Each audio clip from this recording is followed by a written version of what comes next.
안녕하세요 여러분, 이동국입니다. 자, 오늘은 섹션 06 피벗 테이블 세 번째 시간이죠. 교재는 83페이지 열어주시면 되고요. 자, 전 시간에 우리가 피벗 테이블의 기초 개념과 간단한 문제를 통해서 피벗 테이블이 어떤 것이라는 것을 한번 배워봤습니다. 자, 이번 시간에는요, 커말 2급 정도 수준의 문제를 한번 풀어볼 건데요.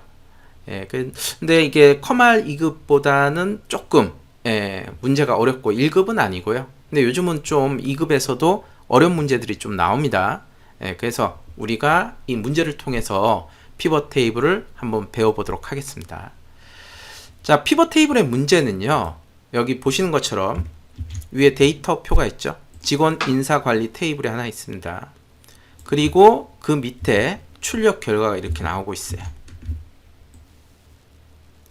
자, 이렇게 출력 결과가 나올 수도 있고요, 나오지 않을 수도 있습니다. 그래서 이번 시간에는요, 출력 결과물을 보고 우리가 피벗 테이블을 분석하고 그리고 피벗 테이블을 직접 만들어 보도록 하겠습니다. 자, 먼저 피벗 테이블의 형태가 어떻게 구성이 되어 있다 그랬어요? 이렇게 되어 있다 그랬죠? 전 시간에. 자, 행과, 그쵸? 레이아웃이 행과, 그 다음에 열, 그리고 값, 그리고 위에 필터, 두 칸 위에 필터입니다. 이렇게 구축이 되어 있다고 했습니다. 그래서 여러분들이 피벗 테이블을 잘 배워두시면요, 나중에 이제 액세스 하실 때도 크로스텍 쿼리 그거하고 유사합니다. 그래서 도움이 되죠. 그래서 여러분들이 피벗 테이블을 잘 배워두시기 바랍니다. 물론 뭐 분석 작업 문제에서도 피벗 테이블이 가장 많이 나옵니다. 자, 그렇다면 이 출력 결과가 나왔으면은 이 출력 결과를 보고 우리가 한번 어떻게 출력이 되는지 분석을 해보도록 할게요. 자, 여기 보면 근속 계열이 있죠. 얘가 뭐가 되겠어요? 행이 되겠죠. 행. 그쵸? 행. 그리고 여기가 직이 열이 됩니다. 열. 그렇죠? 자, 그리고 요 부분이 값이 되는 겁니다. 값. 이렇게. 그래서 직위에 따라서 직위가 과장이면은 요만큼에 대해서, 그쵸? 직위가 과장일 경우에 협업의 평균과 자기 개발의 평균을 구한 것을 알 수가 있습니다. 그리고 대리일 때도 협업의 평균과 자기 개발의 평균을 구했고요. 자, 사원도 마찬가지죠. 이렇게. 그리고 아래는 이쪽 직위가 어느 쪽이에요? 열 쪽이잖아요. 그래서 밑에 보시면은 열의 총합계, 얘가 열의 총합계입니다. 나 있는 걸 확인할 수 있고요. 만약에 오른쪽 이쪽이 행입니다. 행. 왜? 근속 계열이 행이잖아요. 이 부분이 있다 그러면 지금은 없죠. 그럼 얘는 뭐가 돼요? 행의 총합계가 되는 겁니다. 그리고 안에 내용을 보시면요, 자, 이렇게 수치가 있는 게 있고 없는 게 있죠. 자, 수치가 있는 부분은 소수 첫 번째 자리까지 지금 표현하고 있다는 것을 알 수가 있습니다. 그리고 빈 영역 부분은 이렇게 별 3개가 들어가 있다는 것을 확인할 수 있습니다. 자, 근속 계열을 한번 볼게요. 위에 데이터 표에 보시면 여기 근속 계열이 있습니다. 원래 이 부분은 위에서는 우리가 근속 계열이 아니고 업무 성과였죠. 그런데 여러분들에게 그룹화 처리하는 부분을 보여드리기 위해서 제가 근속 계열로 바꿨습니다. 여기를 근속 계열. 그리고 이 안에 부분의 값은요, 우리가 예전에 배웠던 dated if 함수를 써서, 자, 기준일은 예로 했습니다. today를 써도 되지만 그러면 매일 바뀌겠죠. 그래서 2025년 오늘 날짜 11월 20일 날짜를 기준으로 해갖고 dated if를 써서 총 이 사람이 몇 개월 근무한지를 구해봤습니다. 예전에 했던 내용이에요. 그래서 dated if 시작값 얘죠. 입사일. 그 다음에 기준값 끝값 부분인 거고, 그리고 M으로 옵션을 M으로 했다는 것은 개월수를 나타낸다는 거죠. 몇 개월 했는지 구하는 겁니다. 그래서 이렇게 쭉 구했어요. 자, 여기의 값은요, 여기 근속 개월 얘로 표현이 되는 거죠. 이렇게. 그래서 보면은 요렇게 10의 단위부터 해갖고 30에서 39, 10단위로 시작점은 30부터 시작이 되고 있죠. 그래서 그룹화 처리된 것을 확인할 수 있습니다. 자, 이 정도를 여러분들이 분석하시고 문제를 들어가 보도록 하겠습니다. 자, 데이터표 안에 커서 두시고요.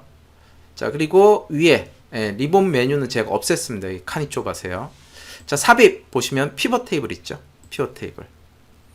자, 데이터 범위가 이만큼 정해진 것을 확인할 수 있습니다. 만약에 범위가 틀렸으면 어떻게 해요? 여러분들이 다시 지정하시면 됩니다. 여기 그 상태 그대로 이렇게 다시 지정하시면 돼요. 자, 그리고 대부분의 문제는요, ITQ 문제에서는 새 워크시트, 기본이 새 워크시트예요. 로 해서 지정하게 돼 있지만 커말은 대부분 기존 워크시트입니다. 자, 여기 문제에서도 보면요, 자, 이렇게 돼 있습니다. 피벗 테이블 보고서의 레이아웃과 위치는 그림을 참조해서 설정하고 보고서 레이아웃을 개요 형식으로 표시하시오. 그러면 여기 출력 형태에 보면 얘가 시작점이 뭐예요? K42라는 것을 확인할 수 있죠. K42부터 들어간 겁니다. 그래서 여러분들도 기존 위치 클릭하시고요. 자, K열의 42 행을 지정을 합니다. 이렇게 K42 그리고 확인. 피벗 테이블 레이아웃이 생겼습니다. 자, 커말 2급에서는요, 이렇게 행과 열에 대해서 문제에서 알려줍니다. 여기에서도 보시면요, 자, 직위를 열, 근속 계열을 행으로 처리하라고 이렇게 알려주고 있죠. 물론 커말 1급에나 아니면 2급에서도 얘가 어떻게 하라고 안 알려줄 수 있습니다. 이렇게 출력 결과만 가지고 여러분들이 직접 만들어야 될 때도 있어요. 그래서 얘가 어떻게 만들어져 있는지 결과물을 여러분들이 분석할 수 있어야 됩니다. 자, 그래서 여기 시킨 대로 할게요. 자, 직위를 열로, 자, 피벗 테이블 레이블 안에서, 자, 직위 부분을 열로 지정하고요. 그러면 열 쪽으로 피벗 테이블이 생긴 것을 확인할 수 있습니다. 그리고 근속 계열을 행으로 집어넣습니다. 자, 생겼죠? 이쪽에 행으로 생겼습니다. 자, 그 다음에 값세는 값세 협업 자기개발의 합계의 순서대로 계산하셔도 되는데, 자, 이게 잘못됐습니다. 합계가 아니고 평균입니다. 평균. 네. 제가 합계를 하려고 하다가 평균을 보여드리는 게 나을 것 같아서, 자, 평균을 하도록 하겠습니다. 자, 그래서 협업 부분 값으로 집어넣습니다. 이렇게 드래그 하셔도 되고, 아니면은 숫자 형태는 그냥 이렇게 클릭만 해도 이렇게 값으로 들어간 것을 확인할 수 있다 그랬죠. 자, 이렇게 됐죠.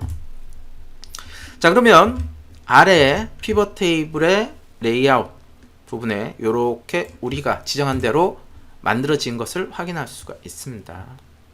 자, 그런 다음에 이 부분 해야죠. 보고서 레이아웃의 레이아웃을 개요 형태로 표시하래요. 자, 개요 형태 어디서 표시했어요? 위쪽에 보면 피벗 테이블 안에 있을 경우 피벗 테이블 분석과 디자인이 있고, 오른쪽에는 피벗 테이블 필드가 있죠. 자, 그 중에 레이아웃 형태는 디자인 쪽에 가시면, 자, 레이아웃의 보고서 레이아웃 개요 형식. 그래서 여기 열 레이블과 행 레이블이라는 부분이 개요 형태로 나오면서 제목도 바뀌죠. 개요 형식. 자, 직위와 근속 계열로 나온 것을 확인할 수가 있습니다. 자, 다음 보면요. 자, 피벗 테이블 보고서에서 근속 계열은 10단위로 그룹화 처리를 하래요. 자, 우리가 전 시간에 제가 잠깐 말씀드렸습니다. 자, 우리가 피벗 테이블에서 그룹화 하는 부분은 세 가지 유형이 있다 그랬어요. 숫자에 대한 그룹화, 그 다음 문자에 대한 그룹화, 날짜에 대한 그룹화가 있다 그랬습니다. 이 중에 이번 시간에는 숫자에 대한 그룹화를 보는 겁니다.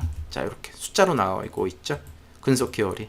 만약에 여러분들이 문자에 대한 그룹화다, 그러면 이렇게 할 수 있어요. 이렇게 지정하고 오른쪽 마우스 그룹, 그러면 이렇게 그룹으로 묶이게 되는 거죠. 컨트롤 Z 이렇게 되는 겁니다. 자, 근데 여기에선 숫자에 대한 그룹화인데요. 자, 숫자에 대한 그룹화 할 때는 여러분들이 이렇게 지정하면 안 돼요. 지금처럼.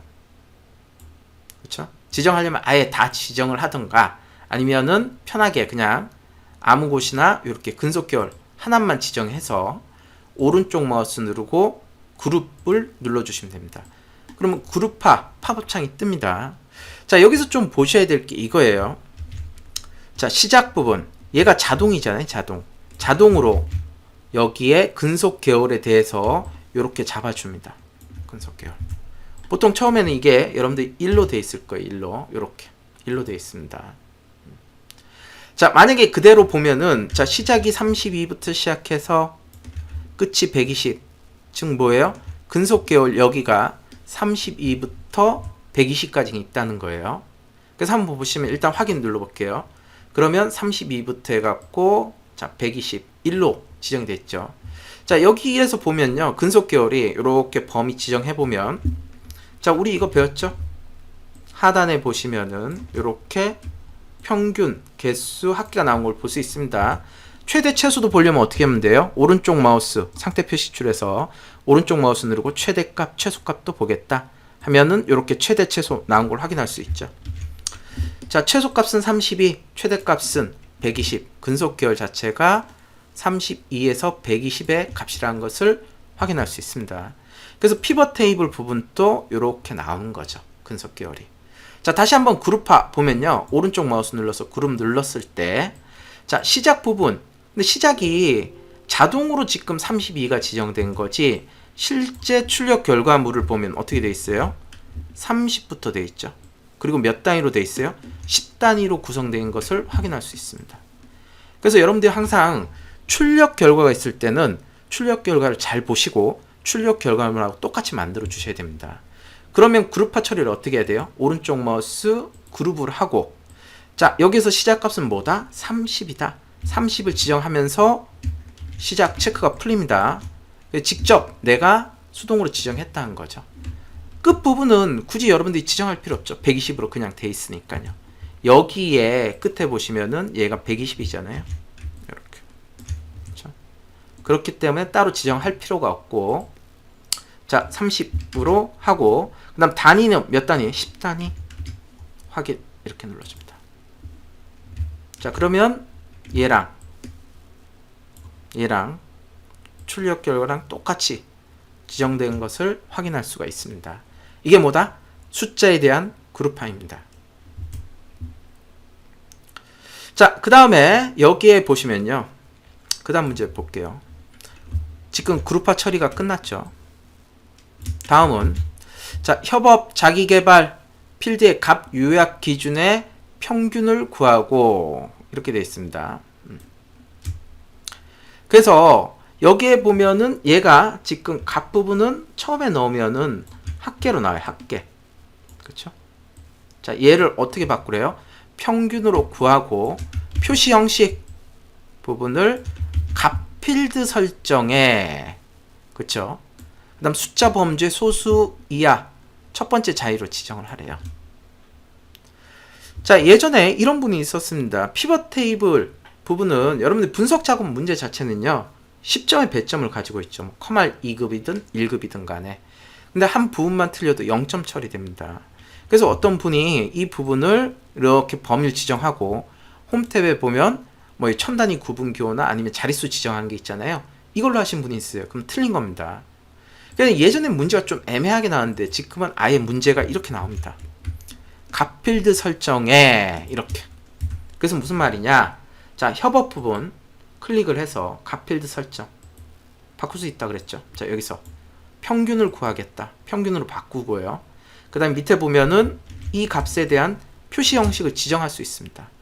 여기서 지정하셔야 돼요. 표시 형식. 자, 그리고 숫자 범주에 만약에 1000단위 구분 기호가 있으면 체크하는 거고, 지금 문제에서는 없죠. 체크 안 합니다. 소수 자리, 첫 번째 자리 지정을 합니다. 자, 자기개발도 값필드 설정, 평균, 표시 형식, 숫자 범주, 소수, 첫 번째 자리 지정을 해줍니다. 자, 이렇게 지금 소수, 첫 번째 자리까지 나온 것을 확인할 수가 있죠. 자, 다음 문제는요. 피벗 테이블 보고서에 행의 총합계는 표시되지 않고 빈 셀은, 자, 별 3개로 넣으래요. 자, 그래서 여기에 보면요. 지금 얘가 여기가 총합계라고 나오죠. 얘는 뭐의 총합계예요? 이 열에 대한 총합계입니다. 열에 대한. 그런데 끝에 가보잖아요. 여기. 그럼 얘가 나오죠.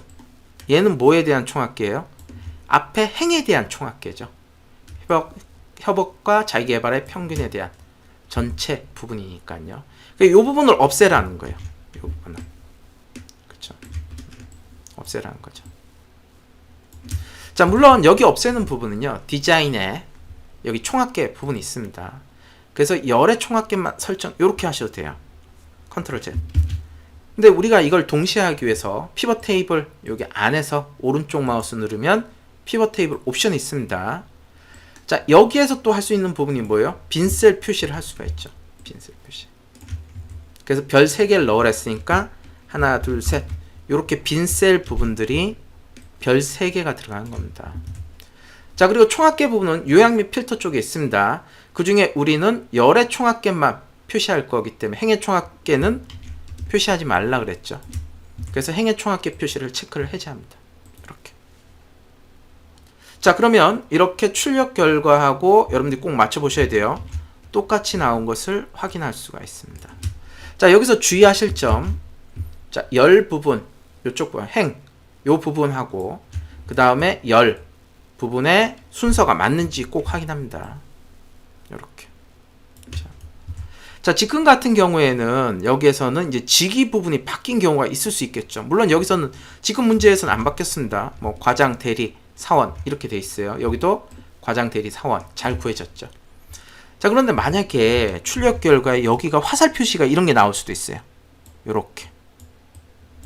뭐 오름 차수이나 아니면은 내림 차수 요렇게. 물론 뭐 컴알에서는 그렇게 나오는 경우가 거의 없습니다. 저는 못 봤는데 혹시라도 모르니까 저런 부분 또 알아두셔야죠. 그러니까 지금 현재는요. 과장, 대리, 사원이니까 오름차순 형태로 돼 있죠.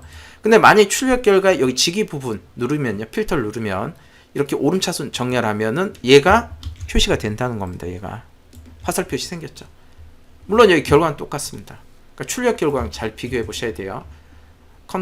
근데 만약에 얘를 내림차순 하면 이렇게 내림차순 하면서 사원, 대리, 과장이 됩니다. 근데 만약에 컨트롤 Z 하고 출력 결과가 과장, 대리, 사원이 아니고요. 대리, 뭐 과장, 사원이다. 근데 여기에 자, 뭐 정렬한 기준이 없다. 그럼 어떻게 돼요? 수동으로 여러분들이 순서를 바꿔 주셔야 돼요. 대리가 먼저다 그러면 대리 선택하고 자, 이동 툴 바뀌었죠. 마우스 올리면 그때 이렇게 드래그. 행 쪽도 마찬가지입니다. 행 쪽도 지금은 열을 하고 있죠. 이렇게. 그러면은 정렬 표시도 안 나오고 그쵸? 바로 이렇게 수동으로 바꿀 수가 있겠죠. 컨트롤 Z 이렇게. 자, 지금 현재는 정확하게 지금 출력 결과물하고 똑같기 때문에 뭐 따로 바꿀 건 없습니다. 자, 이렇게 해갖고요. 우리가 문제를 한번 통해서 피벗 테이블 뭐 컴알 2급 정도 수준의 문제를 한번 풀어봤습니다. 자, 다음 시간에는요. 여러분들이 이제 컴알 1급에서 나올 법한 피벗 테이블 문제를 풀 건데 다음 시간이 좀 어렵죠. 지금은 단순히 이렇게 데이터 표에서 피벗 테이블 만드는 정도의 수준이지만 다음 시간에는 외부에서 데이터를 불러오고요. 그리고 그 데이터를 이용해 갖고 지금처럼 피벗 테이블을 만드는데 자, 여기에서 필드 부분도 현재 우리는 계산 필드의 개념이 없어요. 근데 계산 필드까지 넣어 갖고 여러분들이 피벗 테이블을 한번 구성을 해 보도록 할 거예요. 자, 이번 시간에는 여기까지 하도록 하고요. 다음 시간에 뵙도록 하겠습니다. 자, 오늘 또 수고하셨습니다. 감사합니다.